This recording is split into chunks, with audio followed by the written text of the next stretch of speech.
మనిషిని చంపి శవాన్ని హోమ్ డెలివరీ చేసినటువంటి అతనికి భోజనం పెట్టచ్చా లేదా అంటే రూల్ ప్రకారం పెట్టక తప్పదు. అయితే అది మరింత పోషకాహారం కావాలని ఆయన అడగటం, దాన్ని ఒప్పుకోవడం ఇక్కడ కీ పాయింట్.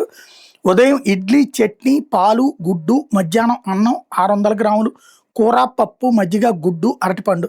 కాకినాడలో దారుణ హత్యకు గురైన వీధి సుబ్రహ్మణ్య కేసులో ప్రధాన నిందితుడు ప్రస్తుతం రాజమహేంద్రవరం కేంద్ర కారాగారంలో రిమాండ్ ఖైదీగా ఉన్న వైకాపా ఎమ్మెల్సీ అనంతబాబు కాకినాడ జీజీహెచ్ వైద్యుల బృందం సిఫార్సు చేసిన ఆహారం ఇది. సాయంత్రం పాలు, పల్లి చిక్కి, రాత్రివేళ అన్నం, కూర, పప్పు, మజ్జిగ, గుడ్డు అందించాలని పేర్కొంది. ఇలా రోజుకు 2400 నుంచి 2500 క్యాలరీల ఆహార పదార్థాలు, 60 నుంచి 80 గ్రాముల ప్రోటీన్ ఫుడ్ ఇవ్వాలని రాజమహేంద్రవరం ప్రత్యేక న్యాయస్థానం సోమవారం తన నివేదిక అందించి తాను కండరాలు, గ్యాస్ సంబంధిత సమస్యలతో బాధపడుతున్నానని, ఇంటి భోజనం, ఇతర వసతులు కల్పించాలని కోరుతూ ఇటీవల అనంతబాబు పిటిషన్ వేశారు.